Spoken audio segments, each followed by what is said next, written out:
Hey, everybody, and welcome back to the pod. My guest today is pretty exciting. Chris Mastroianni is a sergeant at the Hartford PD in Connecticut. He's got extensive law enforcement experience leading the department's Intel Division and Real-Time Crime Center, also known as the C4. He's also got a ton of experience in proactive street crime units, shooting task forces, and the narcotics unit. More importantly, he's also one of the most engaged and experienced leaders in the world of police technology. He doesn't just measure tech's implementation and success, but he's doing a great job measuring its effect on crime solvability. He's also a U.S. Air Force veteran, and I'm excited to have him on the podcast with me today. Enjoy the conversation.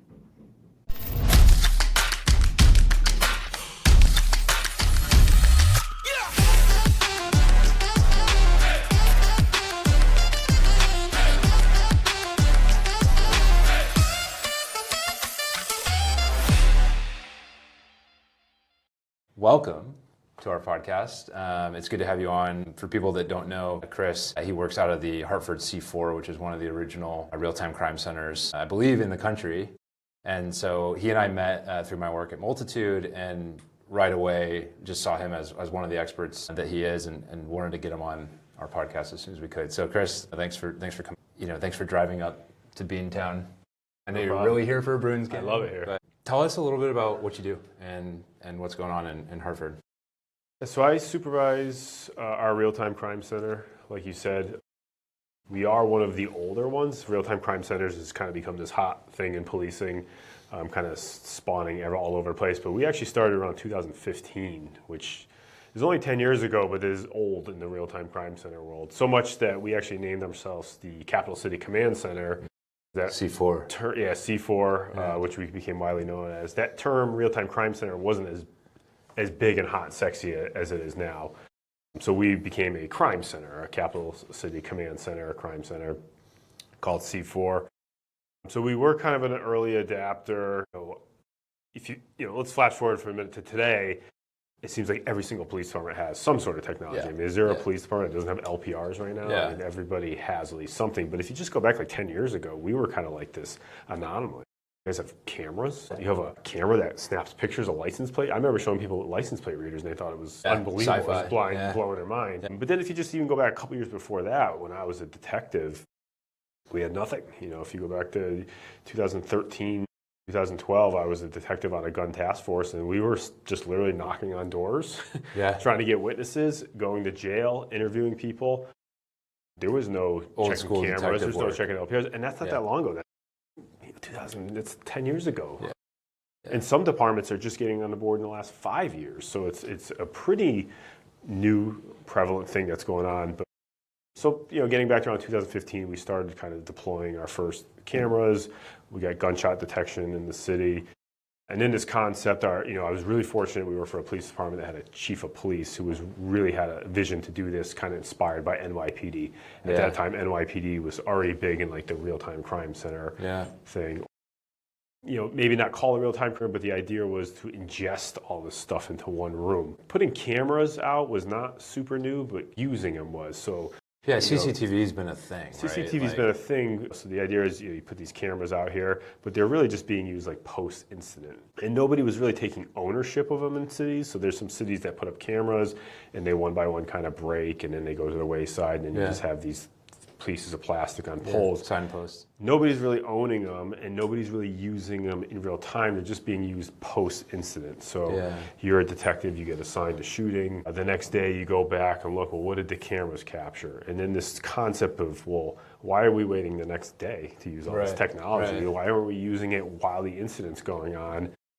And then you take that concept and you realize that police officers don't really have the bandwidth or capacity to do this. So you're driving to the scene, you have a gunshot detection. I'm not going to start looking at cameras on my phone, and it's very overwhelming. So it still kind of gets used post-incident. Then you come up this concept of the real-time crime center. We're going to use the technology for them. So as our investigators are arriving on scene, we're using that for them, and then we're pushing them that data and that information. So that's really the concept. When you guys got started, like now there's this concept of it's like almost like a new job title. In the past, you had analysts, you had detectives. I'm hearing this title get thrown around. It's like operator. It's like crime center operator, and it's almost like it's a different job description. It's separate than crime analyst. It's like they're the tactical technology person. Was that a thing when you guys got going, or like, and is it now? It's funny you mention that because I'm actually just wrote this week an entire proposal. A JD, yeah. I'm trying to get our titles changed. Okay. Because crime analyst is what most people start putting crime analyst, but that doesn't really necessarily match what they actually do. Crime analysts are not creating visualizations and looking at data, and looking at patterns. Yeah. They're in real time using technology and then pushing information out. So the operator or a tactical analyst or a real time analyst, intelligence analyst, that kind of better defines what they do more so than a crime. I'm just kind of jogged a memory for me. In the Navy, we'd have these people sitting in air operations centers and other like tactical hubs. And we call them TAOs, tactical action officers. I like that too. Right, so you feel free to... I'm not trying to come up with a name. You can put it in your job description when you launch it. Yeah, because we had issues at times where we would open up positions in our real-time crime center. And I'm like, we're going to get 100 applicants. This is awesome. Yeah. But we weren't. Yeah. Because it just goes out as a crime analyst position. Yeah. And it doesn't. And that's a very like specific thing. Right. And it wasn't drawing enough interest. So I had to bring up to City Hall, like, hey, we're not getting these pool of candidates because people think they're going to be sitting in a cubicle. And this is actually a totally different position. So that is a very good point, changing that job title to what accurately fits what they're doing within a real-time. It's like, I don't know, when you started this thing, I imagine you get one level of buy-in from leadership. Oh yeah, we'll try this. This is cool. We're going to try it. Like, where are you at now? Like, is this because of your success? Is it just like a given that you're going to have a real-time crime center? Maybe even just at Hartford. Like, what's the vibe? Yeah, and this is, I'll get to it later, but the point of doing our case study was just to articulate our return on investment. What are we actually doing? For years, we kind of knew we were being effective. We knew anecdotally that, hey, this is great. We're doing good things. But again, when you're trying to bring in those stakeholders from your community, from City Hall, and City Halls have changeovers all the time, right? The mayor, who was very pro-technology now, is gone 2 years from now. We have a new mayor, and so how do we keep that consistency of showing that we're effective, we're having success, we're having an impact? So that's where I really started getting into documenting and building what I called storyboards. When we have success, I would build like a storyboard. When I first did them, they were just these static pictures of the camera was here, the crime happened over here, and then they evolved into where I started putting like videos together and kind of piecing them together to really show people the success we were having. And that led into us starting a data tracking system for everything our analysts were doing, and that led into this case study. And all that was done really was like, how do we continually prove? As police officers, we constantly have to prove we're doing the right thing and we're doing a good job. Technology in the hands of police can be very, we all have facial recognition on our phone, but then when the cops use it, it's kind of a little controversial. So we're constantly in the business of trying to show that we're using this stuff responsibly, effectively, and we're making an impact on the community so that we can get all that buy-in. We're at the point now in Hartford, I'm very thankful because we have I go to community meetings and they're bugging. They want more cameras, more and more. I have community meetings I went to where they're counting cameras in other neighborhoods and they're mad. Why does that neighbor have more cameras than us? We have. And that's going from we don't want you to have cameras, so why don't we have more? And I've gotten to the point where I've announced some camera deployments and my grant funding got a little slowed up, and they start getting cranky and writing letters to City Hall that Chris promised cameras and they're not coming. So that's a good problem. We've gotten to the point with our drone program too, where they were like, why don't we want to see more drones? We want the drones because a lot of that negativity about police using technology comes from the outside. The people in these neighborhoods, living in these neighborhoods that are victim to crime and quality of life issues, they welcome it. They want technology because they want some sort of relief. They want relief from this stuff. So you find that the negativity usually comes from outside voices. When I go to a lot of community meetings. When you're in the basement of a church at a community meeting, they're like with gunshots anymore, or coming out in our cars on blocks and we lost our rims, and all the little things, these little quality of life nagging things that go on in these neighborhoods year after year. People get sick of it and they want some relief. So we've gotten to the point now. Another thing we've always done is been very transparent. Our real-time crime center, we've had church groups, Boy Scouts, community meetings. We have always invited everybody in. We've had news conferences. Bring them into the center. Give tours. I think every church almost in their city is coming for a tour. I thought I was special when I got that tour. Special. So we've always, and I'll be honest with you, sometimes they're tiring and exhausting. It's like, oh, this group wants given the spiel. I know it's important to continue to bring them in. We've always allowed the news. We've had news up there with tripods, setting up cameras, doing news conferences in there. Always been super transparent, and that sounds obvious, but I went to a crime center, and it was in Europe, so I won't, no, they're probably not going to hear, but I went to a crime center in Europe last year, and they had a fence and barbed wire. It looked like a prison. And they did a full background check on me before they'd let me in there, and they were super secretive, and really hesitant to let me in there. And when I got it, they had a lot of masking on their cameras. So within their video management system, they were able to create a mask covering windows of buildings in certain areas of the streets. And I was like, well, why do you have so many masks? Digitally masked?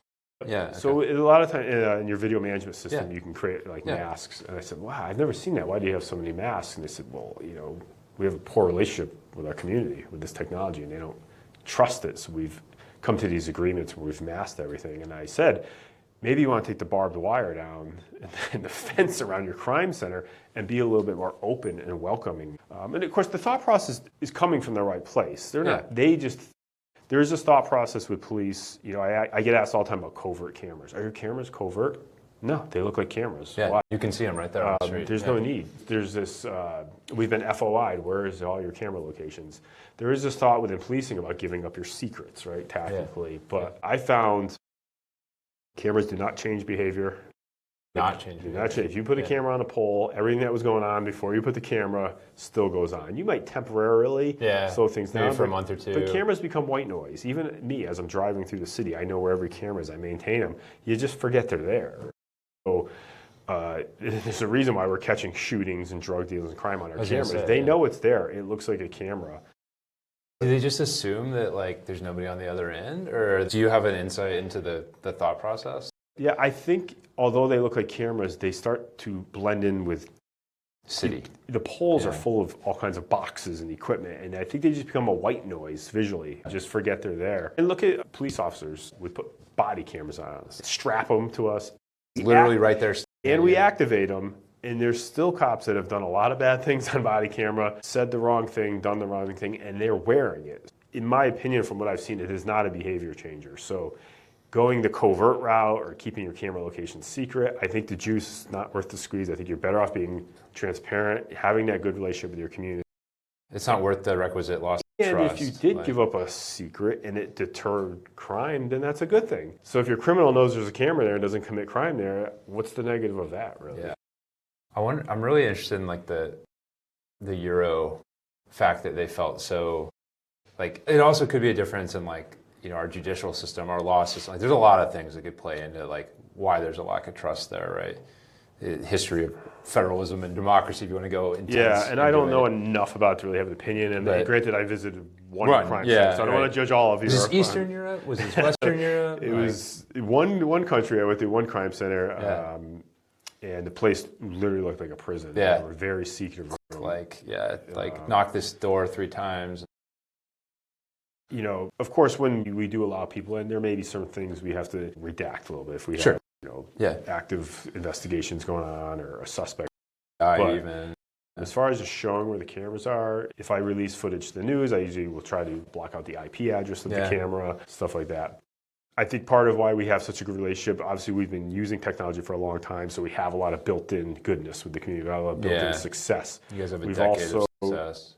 Release things to the news, so if a camera helped solve a crime, tell the news. Cameras helped. I have this big newspaper, Hartford Current, where it says technology aids police in a murder of a child. And I show that in all my presentations to show, tell the news, tell everyone. Tell them you use the technology. The technology helped us.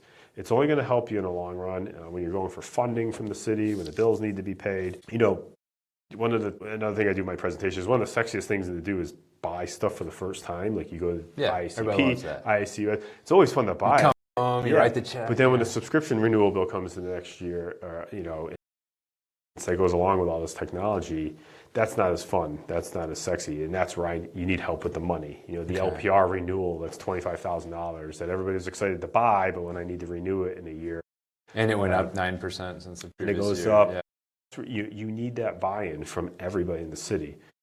Another thing we've always done with our technology is not just use it for police stuff. We just help DPW with illegal dumping. I just did a webinar on illegal dumping. Illegal dumping is a big problem in our city where people come construction, dump trash, furniture. We started placing cameras and LPRs to try to help with that. That really pulled in the Department of Public Works, Parks and Recreation. Now they're relying on us. So definitely using it to solve other problems. Because you're going to need that money, you're going to need that support. So one question I have is on that city concept. Okay, so you got Public Works is like benefiting from you guys having this crime center. I know you guys are also like right next door, so it's like easy. Helpful. But what about fire? Like we don't talk about fire in real time. So like, are you spotting smoke? Are you spotting, like, is it being used? If so, how? Yes, if we did spot smoke, but they have leaned on us for timing of when fires started.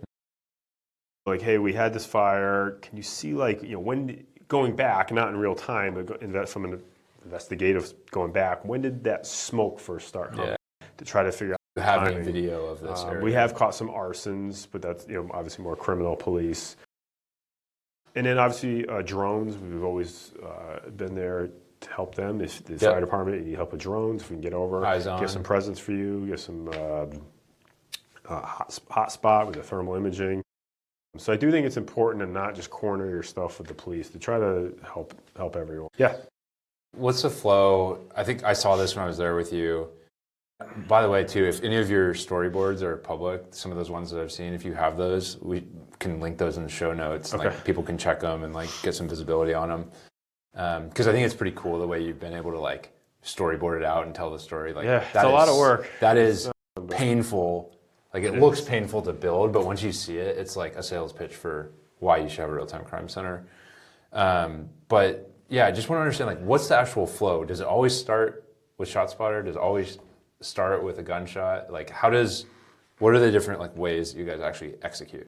Yeah, when you start getting into, we have over 1,300 cameras in the city, and you start, when you have 100 LPRs, as big as you get, we can't obviously monitor that stuff live. We always need a trigger, no pun intended. We need something to trigger. So, nice. And that's one of the misconceptions, right, of real-time crime centers, and the negativity is like, they come in and they see these video walls, and you're like, oh, you're just watching everybody. Yeah. Well, no, I have 3 analysts working right now. We can't watch 1,300 cameras. So we do need something to trigger, whether it be a citizen caller, something over the radio, gunshot detection, social media. We've had instances where social media has been a trigger effect. So we need something to get us there. Obviously, the gunshot. That's an easy one. Gunshot detection is huge, and that's why gunshot detection as well has gotten a bad rap in some cities, because they don't have it in conjunction with this other equipment. They don't have cameras. They don't have analysts of real-time crime centers. They just have gunshot detection, and that's all right. It's like, okay, then you're just swarming. Yeah, and you may have gotten that call from a citizen. My watch is going on. Yeah. I still love it, but when I really love gunshot detection is when it's in conjunction with other forms of technology and ingested into one room with some end users. Yeah. That's where gunshot technology becomes powerful. So for us, the gunshot technology is going to trigger us getting to the closest camera. So we're going to what we call in-house virtual patrol. I think I coined that. Everybody's using it now, but I swear I used it first. But circa 2020. So for instance, gunshot, ShotSpotter detection, there are other gunshot companies, believe it or not. Yeah, they would not have you believe that. Yeah, yes. There are other gunshot detection companies. But we do have ShotSpotter, so a ShotSpotter activation is going to trigger our virtual patrol from our analysts. Our virtual patrol are then going to beat the cops to the scene every time. Granted, some unforeseen thing where the police officer's sitting right there. But for the most part, we're going to be, in our real-time crime center, we're going to beat the police to the scene. That's the goal. Get there first via camera. Okay. And then get that information, whatever we're seeing, start pumping that to our officers as they're arriving on scene. So ShotSpotter or other trigger occurs. Analysts react by swinging a camera in that direction. Hopefully you've got density of coverage so that you can get a camera there. They start looking for what? Like, what are they like? Yeah, it's incident specific. Right? Yeah. So in the instance of a gunshot, we're going to look for someone shooting gun, or more. What you're going to see more than someone just standing there shooting a gun, yeah, you do get that once in a while, but what we usually get is the car speeding away. So our analysts are pretty good at looking for that car. Yeah. So they're going to go right to an intersection, and what car is booking out of there at 100 miles? It's usually your fire. Yeah. Or somebody running. You know, it's a luxury to see this. It does occur sometimes, but a lot of times what we see is the car squealing out of there. Immediately go, does it hit an LPR? Yeah. What we do. Can you grab it, just like the analyst, him or herself, can just grab the license? Sometimes it's hard when a car is moving fast on like a normal PTZ camera. They know that instantly what is our nearest LPR. Is it going to pass through an LPR to try to grab that plate? But sometimes you can get that plate. The other thing we call here like reverse engineering. What was that car doing before the shots fired? Was he parked? Was he at a red light? Then you can get the license plate. Footage. Before and after. Everyone always forgets about before incidents. And I have an analyst, the girl Krista, shout out Krista if you listen to this. She's so good at going back before the incident and finding a lot of key details. Yeah. We just had a homicide recently where the shooter took off in a car and everybody started going crazy for the car. Naturally so, we should. But she went before and saw that the guy actually arrived there on a scooter. So she's like, well, what happened before the homicide? He was driving a scooter. The scooter was still on scene. Everybody was ignoring it. He's chasing the car. She instantly communicated to that investigators, grabbed that scooter was what he was driving, and they DNA'd the handles and got a profile, and we had that guy locked up on the arrest in a couple days. That only happened because she is smart enough. That's heads up. What happened before. So when we're looking for that car that's squealing out of there, we'll instantly get that picture out, but then we're going to look to see if it hits an LPR or was it parked before? Was it at a red light? So what can we do to try to get that license plate? The license plate is huge for us. And think about, I know going back to we were talking about like 10 years ago, police weren't really using technology. I always think of the O.J. Simpson case. I love the O.J. Simpson case. I watched every documentary. Bronco fans. Yeah, it's the Bronco and the Bills fan. But the O.J. Simpson case had so much tons of evidence. Yeah.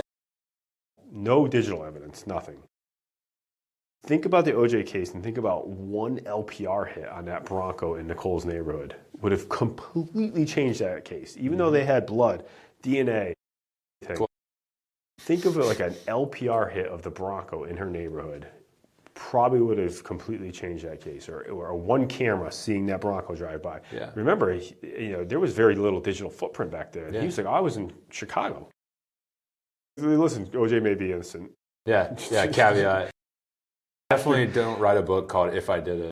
Maybe he's innocent, but I always think of that case and think, man, if there was one LPR, one camera that just saw that Bronco drive by, probably would have been a wrap for him. Yeah. And I bring that also to the Aaron Hernandez case. He was going out, and we're in the Boston area. Yeah, I was going to say relevant. 2 homicide cases he's going after, and this gets kind of to my study later, the power of video evidence compared to witnesses. Because in our study, I'll give it a little, in our study, video evidence was stronger than a cooperating witness. But you take the 2 Aaron Hernandez cases, one of them was the double shooting here where he's in a truck leaning over shooting, and all they had on that was a witness, the guy in the truck with him on stand saying, Aaron leaned over, shot at that guy. They found that witness unreliable, and he beat that case. Go to the other murder case. What was there? There was a video of him walking and holding the Glock, and they kept showing that in court. When he, on his own house surveillance camera, he walked in holding the Glock. That was very powerful to that jury, and they found him guilty of that one because he had the murder. He had the gun in his hand. So you get those 2 cases. One of them has strong digital evidence. They also had phone evidence of him texting back and forth and tower dumps. Ton of digital evidence in that case. Other case, nothing but a witness. He beats one. He takes the guilty plea on the other one. So, I always think about those 2 cases with technology. Like OJ, I always think of an LPR just scanning the Bronco in that neighborhood. 95. Nothing. I mean, to the point where he's like, I was in a hotel in Chicago when I found that, and nobody could even dispute that. Yeah. See, I paid cash, so there's no credit. If any little technology existed back then, probably guilty on that. Which is really why what I've seen every day in that crime center is how powerful this stuff is. That one frame you might get, a 1 inch in the corner of a camera, the one LPR hit can make a huge difference. So what about the other side though, right? Like everybody's hot on LPR for good reason. Like these are perfect examples of, yeah, like for sure, dude. Like, yeah, OJ gets caught with LPR. How do you know, somebody else is driving the vehicle, like there's ways, it's not a slam dunk, right? It's perfect, but it is some sort of a launching point. Yeah. Especially with drive-by shootings. So if you go back pre-camera, pre-anything, you go, someone calls, hey, we just had a black Honda just drove by and shot. Now you just have black Honda. So if you can at least get the plate, yeah, maybe that car changes hands, maybe, you know, it's unregistered, maybe the plate comes back to nothing, but it launches something. I'm trying to plan the perfect crime. And so I'm trying Keep to my understand how to commit crime in Hartford successfully. Welcome to Hartford as the Doulos case, the famous missing mother case. If anybody's not know of that case, we had a famous missing mother case that they called Gone Mom, after the Gone Girl. I made a movie about it. It's on Lifetime. You can watch the movie. Southern Connecticut, down near the New York line, this father of 5 ends up murdering his wife, the mother of 5, coming to Hartford with the evidence and dumping the evidence in our trash cans, and got caught on all of our cameras. So it was like the dumbest thing he could have done. He literally could have thrown it in his own trash at his house, and he probably would have got off, because it started as a missing mom case. They tower dumped his phone and found that he was stopping in locations in Hartford. We went, now this brings up an excellent point too. The real-time crime center, it's not always real time. There's also that post-investigation. Yeah, you're servicing the investigation right. as well. So you know, they get tower dumps showing him in the area. We see his car, we see him throwing away things in trash cans. We go empty the trash cans, and it was evidence, blood, her blood, bloody clothes and stuff like that. So yeah, I mean, he just came to the wrong city, and we got a lot of attention for that. It was kind of our first big like media case. Yeah. When was this? This is 2017, 18. We just testified in it. They made a movie of it. He did a Dateline NBC interview, and then he ended up committing suicide. Yeah. So he never got charged with the murder, but he got charged with destruction of the evidence. So where was I going with that? Yeah. Minus, it's never perfect. The LPR, the camera's not always perfect, but it does launch something, because without it, oftentimes you have nothing. You know, think of a stolen vehicle driven by 2 juveniles. Those are drive-by shooting. Those are cold cases. Yeah, those are just cold cases all day. They never get solved. I was in a gun task force years ago when we just picked up shell casings off the ground, and it was nothing. Now we're picking up shell casings, and the crime center's got an image of the car. Does that always solve the case? Of course not. But the detectives love it, because it is something that launches them. They can make a flyer. They can bolo that car, a bulletin. They can bolo that car. So it does launch something out of nothing. Even shots fired. You know, there's a lot of national data that only 20% of your shots fired calls are called in by citizens. So it's 80% of your shots fired are not even called in by a citizen. So we don't even know what's happening. Now you enter gunshot detection with a camera, no citizen caller, but we get the gunshot detection, we get an analyst goes to the camera, and now we have a suspect vehicle. It's launched an investigation out of thin air that was uninvestigatable. Yeah, even a few years. Yeah, shots fired called by citizens is very low. Makes sense. Most people either 1, don't recognize the sound, or 2, hear it too much and don't care. Yeah, there's a lot of reasons. They don't want the police coming to their house, because if you call, we're going to come knock on your door and ask you what you heard. And then we have what's called I call it the car alarm syndrome. Like, we've all heard car alarms. Nobody reacts. Do you ever call the police? No. No, because you go, well, literally never. I'm sure someone knows and is doing something about it. Steve again. Sure, I'm sure they know. I'm sure they hear it. Same thing with shots fired. You get shots fired in a neighborhood. It's like, well, I'm sure the police know. So I'm sure somebody called, and nobody does. No. So, which is another reason why I like gunshot detection, which I actually don't think gunshot detection companies talk about ever, when I think they should, is the community aspect of gunshot detection. So if 80% of your shots fired in your neighborhood are not being called in, that means the police are not showing up. That means you're in a neighborhood you're hearing gunfire all the time, and the police never show up. You're going to start having a negative attitude toward the police. They don't even care. People are shooting guns out here. Police don't do anything. Well, they don't even know. Yeah, why don't they come help? Yeah, they're not. And then you start forming this opinion. The police don't care. They're not doing anything. People are just shooting guns, doing whatever they want. At least with gunshot detection, it is bringing a cop to the location every time. And sometimes that may be pulling up, getting around, looking with your flashlight. There's nothing, but there's an effect on the community. They Presence They matters. see the cruiser out there. They see someone at least doing something. So I think that's another really good aspect of gunshot detection that doesn't really get discussed a lot. And I think it came up recently in Chicago's fight against ShotSpotter, where the community was like, "Hey, we see police every time we hear gunshots." Yeah, that was a big deal for them. Yeah, and there was a research study done on gunshot detection there that showed had a negative come towards ShotSpotter, but me and Lisa, we looked at it, and I don't feel like they really did it right. Again, it was ShotSpotter in isolation, and that's what a lot of research on technology is, in isolation. Yeah. Rather than, well, how does that work and combined with these other things and with humans, well-trained humans? That's where the research should be done, and that's what we did on our. The humans front, I mean, that was one of my reactions to like touring the Hartford C4 was, I mean, you guys have a cool tech stack, but not dissimilar from a lot of real-time crime centers. But what you have is like leadership supporting it, experts running the center like yourself, and then a team of like trained people that give a shit. Yeah, that's the difference. Like it is, and people, it's in my presentations. I have the human. You always forget about the human. Now, getting back to like the sexy trade shows and ISC West and East and ISP, and you get the chiefs that walk through there.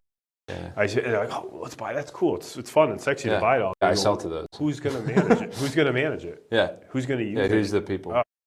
People. I didn't really get that far yet. Yeah. And then there's that thought process. Well, we're just going to put on every cop's phone. That can be effective, but I think what police have shown, and I'm one, so I can say, is we're not going to be very good at using technology on our phone while we're driving, while we're paying attention to traffic and lights and people in the street, and it's a gun call, and I got to go there and make sure my gun's here, and I'm checking everything, and I'm not going to start using technology on my phone on the way to that call. The more effective approach is really to ingest that somewhere and let someone else do it for you. Yeah, I wonder, like, I think this is already probably in development, but there's a on the defense side of things, there's a contract that just got taken over by Anduril from Microsoft called IVAS. It's like the integrated visual augmentation system, and the idea is like a visor shield of augmented reality for every soldier. And it's kind of like the obvious next evolution is like glasses for every cop. Zuckerberg's big on the glasses. So like, yeah, Meta's doing the whole like Ray-Bans with data on them, right? And I could see that being like the evolution of the body cam, like going from, you know, camera sitting here recording to, well, actually we're just gonna, every cop is gonna have a non-prescription set of glasses that they wear.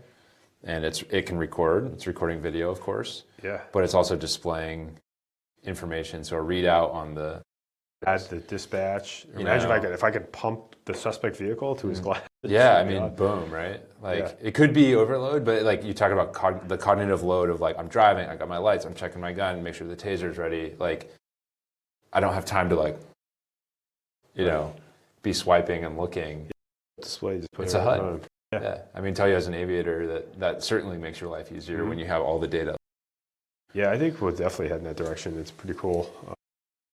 And you'll have police officers resistant to it at first. Of course, like all technology. They're always... not all of them. We are some of the most stubborn people. We are resistant. When we first started our real-time crime center, we had a lot of resistance to it from the old cops. Sure. Literally respond to an incident with the camera right on the pole, and they wouldn't even call us. They were just old school. I don't need the camera to investigate. We started using a digital communication system. We had a lot that didn't want it on their phone. They didn't want it. But you get that changeover. We had the newer officers coming out of the police academy, and they love tech. They love apps. What can you put on my phone? Yeah. And they love it. And then what I found in our department is the younger people actually end up inspiring the old guys because they start feeling left in the dust. Oh, everybody's got this app. Everybody's got a picture of the suspect vehicle. Right. I don't have it. Everybody's got that, you know. Yeah. Look it up, so they one by one start, hey, can I have that app? So I'll tell you this, like some of the biggest success stories we've had with Multitude and with Bulletin is getting the guys in the academy. So if we train that next cadre of 50, 100 guys coming out of the academy, within 6 months, it's the change, like the human change, the change management piece of the people starts to evolve. And you get those guys who are like, I don't want to get left behind. I don't want to download this freaking. Now I got this young upstart. People that didn't want to put ShotSpotter on their phone. I'm like, they're shooting a gun next to you. You don't want to know? Yeah. And then, again, of course, we're also the biggest pessimists. They're like, well, someone's going to seize my phone someday because I have ShotSpotter on it. There's all that stuff. First launch, I got that. It was the first, there's a first time for everything, and now I've heard that 100,000 times, right? But the first time somebody brought it up, cops said to me, like, yeah, Matt, they're not going to want to use their phone because they don't want to take a picture and then have it go to discovery, and then they're going to make their entire phone discoverable. Yeah. And being a naive founder, I said, how many times has that happened in the last 10 years? He's like, oh, well, never, but. Never. Like, literally, yeah. I think that's probably every cop's answer across the country. It's too broad of a discovery. Like, no, it's not going to happen unless there's like a pointed, hey, this phone was the bludgeon device for a murder. Like, it's not, I don't even seen it. It was like this rumored like worry that was always through, don't do anything with your phone, they're going to seize your phone, they're going to take your phone. And even up until like 6-7 years ago, they started buying cameras for each cruiser. Like for the vehicle? Like cameras, so that like you could take a picture of the car. Like a digital camera.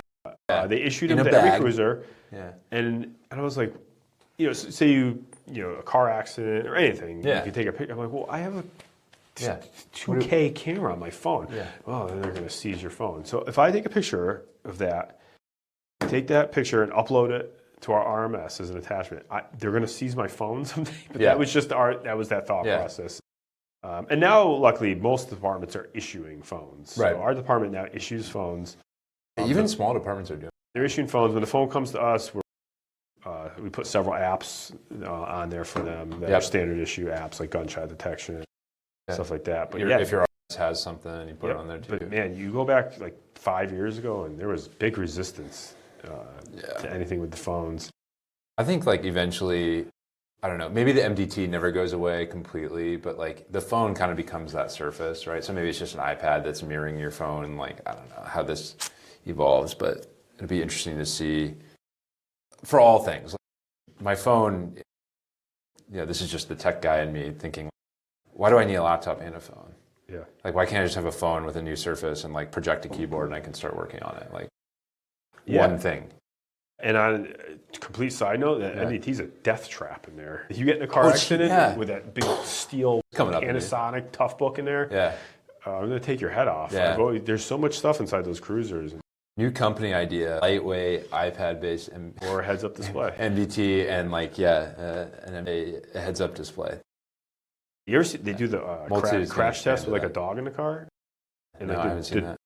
They'll put like they do the crash test on me. Put a 60-pound dog in the back. It'll kill you. That thing, when you hit and that thing flies through the air, I always think of that with the MDT and all this equipment in that cruiser, just flying, beheading me inside the cruiser. That's fun. But to your point, I think things are going to get smaller, compact, lighter, cheaper. More edge compute. There's a lot of tailwinds from like what I see in like defense tech. I give it like a 5-year tail, and then it shows up in public safety, right? Like a lot of this stuff starts there. Prices come down, and then it can make its way. It doesn't get cheap. Yeah. Let me tell you. We're not. So I think getting back to what we were talking about was the process. But that is a whole like chapter in our case study and I think that is sometimes missing from some police departments that go into these big technology purchases. They make we're going to buy 500 cameras and all these LPRs, and then like, okay, what is your process for using it? What are the network capabilities of your city? What are you going to do for video storage? And you're helping agencies figure this out, right? That was the goal of the studies, to try to show people that just think out. There's a lot to think of before you start buying all this stuff. And these companies, there's a famous camera company in California that love to just cold call you and say, hey, we'll mail you a box of 100 cameras right now. And it's like, well, again, this is like a business development thing. Do you know our network capabilities? Where are we going to store the video? You can talk cloud all you want, but do we have the bandwidth to upload all this video to the cloud? Is the recall of that video? You going to hold on? You need to think out, and then the process. Who's going to manage all this stuff? Where is all this going to ingest? Who's going to use it? How are you going to document all this stuff? How are you going to track what you're doing? There's so much. The sexy part is just buying the stuff initially, but you really have to think out all that. Everyone loves to go shopping. It's like the dad who buys the swing set. he goes to like Costco and he gets this big swing set for his kids, and then he gets home and realizes he doesn't have the proper tools, and he's not handy at all, and then he didn't understand. It sits there in the garage. He didn't understand that it needed to be concreted in the ground too, and he doesn't know anything about concrete. So then he ends up having to hire somebody, or it just sits in the garage in a box and gets sold at a tag sale, because he didn't think out the rest of all that needed to happen for that swing set to work. It's the same thing. It's really. Is this a personal story? I didn't get that swing set. I'm still mad at my dad all these years. But, it's a metaphor, but it's really true. It's like you can buy all this stuff at a tech show or whatever, but there's so much other things you have to think about before it's going to really work and be effective. And my other metaphor, I see you laughing over there, is my fire hydrant. Yeah. You put cameras on the poles, they're not going to do anything. Just like the fire hydrants don't put fires out, right? You still need a process. You need something to trigger. Whether a fire alarm, citizen call, you need something to trigger the fire department. They get in their apparatus. Let's not call it a truck. They get in their apparatus. They have. Is that what they call them? Yes, it's an apparatus. I had no idea. It's not if you call a fire truck in front of a firefighter, he will correct you. Lesson learned. Fire apparatus. They didn't correct my 3-year-old the other day when I took. Well, maybe not a 3-year-old. They won't correct it. But so you need something to trigger them. They get in the apparatus. You need well-trained humans. They need to hook the hose up to water, and then they can effectively put the fire out. So you need all that process to go along with the fire hydrant. Yeah. It's the same as cameras and LPRs. You can stick that stuff up all over poles, but if that process isn't there, it's not really going to truly be effective. And that's where we've seen a lot of tech fail in cities, and where we've seen a lot of research around tech. You can research the camera on the pole. Is the department using it properly? Do they have all that other process set up? Or are you just going to say, we did a research on the camera and crime didn't go down and nothing happened. TV's garbage. Well, they didn't get to the rest of all that. And that's, again, not to keep bragging on our study, where I think our study is different. Because we took into account, took into account all of that. The activities of the crime center, the whole process, all of that. You have to study all of that in combination. Now, how have you guys taken your study and are you taking it to other agencies, I think? You told me something about this, right? Or are you turning it into help us consult, let us consult so we can actually kind of validate you guys know what the hell you're doing when you spend this money? How are you guys making it better, right? It's a big return on investment study for sure. The first thing we did is we built a presentation around it. Yeah. Because it's kind of hard to just walk around with a 45-page.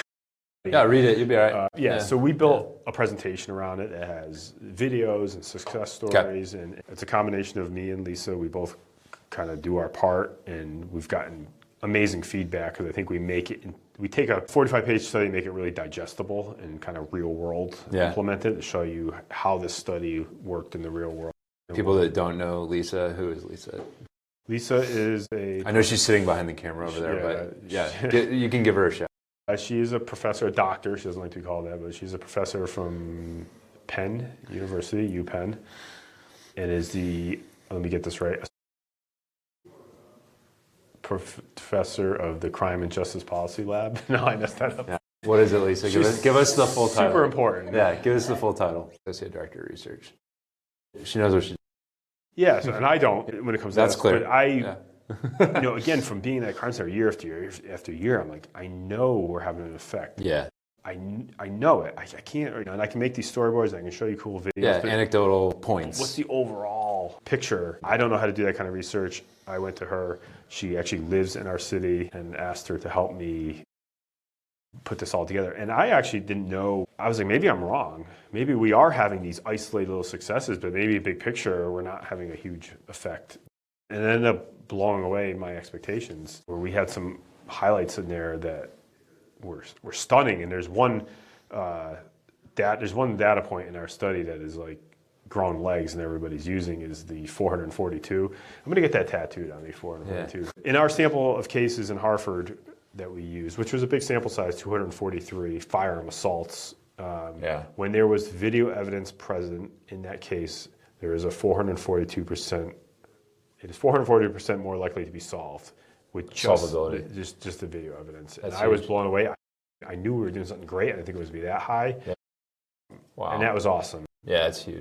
That was awesome. That really proved what we were doing. And in that study, like I said, that was actually more powerful than a cooperating witness, because a cooperating witness can be found to be lying, can be found to be untruthful, but technology doesn't lie. The video doesn't lie. None of that stuff lies. It is what it is. It's impartial. It sits on a pole and just collects data. Man, if that's not an argument, I don't know what is. Wow. Okay. Starting to move towards the end here. I want to just make sure we cover one more thing, which is like, as you're bringing this to other agencies, you guys doing some sort of like, is there a certification? Like, how are you, like, what is the industry going to look like, I guess? Like, are you guys helping to take your research and say, hey, we can certify that this they've got the right process down? Are you evaluating for other agencies? Like, how does... Yeah, and we're not really, we haven't pushed this on anyone. Yeah. Everyone's been reaching out to us. Yeah. So people have read it and reached out to us or heard about it. I mean, it's kind of sort of how we, like, I heard about this too. Please come present this. Can you guys show it? Yeah. And we've done everything from in person. We've done a cross seas presentation. We've done Zoom presentations. We did a large presentation at LAPD to their whole command staff. Yeah. So again, not us shoving it down anybody's throat. We don't charge anything. Everything's free. Yeah. We just really want to help people. I really want to help agencies. I have a heart for just helping agencies because, not to be repetitive, it's so easy just to buy these things. Yeah. And just let's buy all we spent the money. It should work. If you want to keep it long term and you want to keep growing and you want to keep getting more things, you're gonna have to make sure you're gonna have to be able to show your effectiveness to the guys that pay the bills, to the community, to your officers. If you want them to really embrace it and use it, you have to show them it works. So it's really important to me to try to help people do that. And I have not solicited everyone. Again, it's just been people. Yeah. We went to the National Real-Time Crime Center Association conference in Arizona, presented it to people in the room, and we had a line out the door of people handing us their business cards that wanted a copy of it, wanted to learn more. So I know it's striking the right chord. It's not anything great. I can tell it's striking the right chord, especially when you get into keeping data of your real-time crime center. Are you tracking everything, keeping good data? Yeah, you guys have built a really good system for that. It's striking a chord. Yeah. People are like, whoa, we're not doing that. We need to do that. Yeah. I've had so many phone calls like, we're not doing that, but we need to. Yeah. I saw your presentation, and we need to do that. And what I'm talking about is just, we created a very simple at first task tracker. Where every time an analyst does anything, runs an LPR, checks a case. Yeah. Which software did they use? Which thing? Yeah. Program they used, putting it into a tracker, attaching a case number, a crime type. The result was a successful use of the technology, was it not? And when you do that every single day, every week, it starts to compound into a lot of data to the point where we get like over 10,000 tasks a year in that tracker, and we're able to see how many times did we use this LPR, how many times did we use this camera compared to this camera, what type of crimes are we assisting in, and that evolves into this live dashboard we have. So at any time I can look at our crime center, I can see exactly what we're doing, what crime types, what days of the week. Probably can use to figure out which cameras you're going to need to replace sooner. I mean, you know what I mean? Like, cameras maybe are kind of a dud. Right? You're not really using them that much in crimes. Also, days a week, times a day is how I grew into a B squad, second shift, weekends, simple classic stuff. So that part has really struck a chord with agencies. They're like, hey, we're not doing that, but we need to. And that's been really cool and very humbling for me, because that was just an Excel spreadsheet we started and didn't realize. It's definitely not now. I didn't realize that not everybody was doing that. It also creates continuity before all my personnel. So as you grow and you hire more people, nobody's going to remember what they did yesterday. Did you save that video? Did I save that video? How are we documenting that? And then our trackers also went to court for murder cases. That Dulos case, the missing mom case, our entire task tracker was up on the screen in the courtroom because we had. It's proof that you did what you said you did. Right. Now, can you imagine if I had 5 analysts working on a missing mother murder case for 3 months and we didn't document any of it? And that goes to trial. And they're like, hey, what did you guys do? Do you remember that was 4 years ago? Thank God we had that. So I really strongly recommend tracking your data. Tracking your activities and your use of technology. You look at that camera and you pan it left and you zoom in on a robbery, track that, put it to document that. Camera on this incident. Case number, blah, blah, sent video to officer, document that. One entry takes 2 seconds, and that compounds into a lot of data, and you can do so many great things with that. It's awesome. Yeah, when I saw your dashboard, I immediately thought, like, this is actually a software product. You could be done automatically. Talking about that in the That's your free business idea from Matt. Okay, I know you're up here for fun. You're going to Bruins game. It just happens to be a Bruins game down the street. Yeah, it just happens to be. But one of the questions I close out with all the people that come on is, what is the most fun you're having in your life right now? Like, what's outside of it could be work. If it is work, that's cool. But like, what's going on in your life that you're enjoying and having fun with? I ask because I'm always trying to make sure that I'm like playing as I grow, right? I want to make sure I'm having fun and having a blast building my company, raising kids, doing all this cool stuff. What's fun in your? I'm certainly someone that has been imbalanced for a large part of my career. So I can speak from experience where, especially when you're running a crime center, we have 14 employees in there, and the success we're having and trying to get procurement and funding for more stuff, it can engulf your entire life. I certainly was very imbalanced for a long time in my career, even before the crime center as a detective. Towards work, you mean? Yeah, imbalanced for work. And I think I don't think you can use that for good. Yeah, it's like a good superpower to have. It's a good way to be wired. You're grinding, because there's also the people who are just 9 to 5, bare bones. Just a job. I've never been like that. I've really wanted to be successful and do great things, but that also can lead to an imbalance where I'm not relaxing, I'm not smelling the roses, I'm not paying attention to things in my personal life that are important. Mm-hmm. Probably ruined a couple relationships. I'm being real here, blown a couple relationships in that. Sure. So what do I do for fun now? I'm super simple. I don't do a ton for fun, but what I do, I'm a huge sports fan, so going to sporting events is big for me. I like good food, so I like to get some good food. I like sporting events. That fills my cup. I have 2 dogs that I love to death. I got a big pit bull, and then I got a little fluffy Lassiter. The sweet pit bull, though? I mean, he's so sweet. Yeah, he's awesome. People, so I love my dogs. People think they're all mean bastards, but they're not. I think I've met more nice ones than mean ones. But dogs, good food, sport events. I love the ocean. I love Florida. You're down in Florida. A perfect day for me is if I can see the water, eat something good, go to the gym, or watch something on TV, watch some sports. It's a great day for me. It's a perfect day. But that sounds simple, but when you're too involved, you get too involved, it's actually you start losing time for those little things, and you start finding yourself slipping in those things, and maybe you're not working out like you used to. That's when I know my balance is messing up, when I'm not getting that workout in, 5 days a week. It's, hey, you're going too hard, man. You're not waking up for that morning workout. You're not getting it in. Just everything else kind of follows. That's why I moved my workouts to the morning, as painful as it is. You got to get it done. If you say I'm going to work out at 4 o'clock in the afternoon, there will always be some excuse why you couldn't, some distraction. It's got to be 4 in the morning now. I tried to be like a 3 p.m. guy, I'm dead anyways, it'll be a big rejuvenation. No, but there's always an email, a phone call with something. Something will sideways. Comes in. So now it's either the 5:15 class or the 6:30 in the morning. It's painful, but I like that pain because I know not everybody can do it. Yeah. So I know not everybody has what it takes to work out that early, but so that's what, I'm very simple. I don't need a lot to have fun. I enjoy simple little things. Fitness is huge, working out. I'm 45 years old, so it's become more important to me than ever now, is trying to stay in shape. If I can get a pizza, see the ocean, and go to a hockey game, I'm happy. Awesome. Thanks for coming on, dude.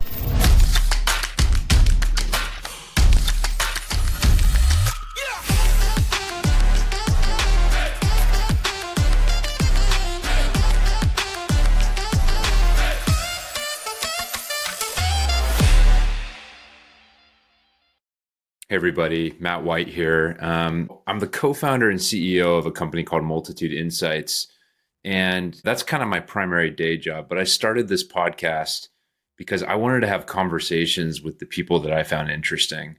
So that means the people on the front lines in law enforcement. It means the investors investing in companies, building in public safety. It means leadership and all the people that kind of make this thing work.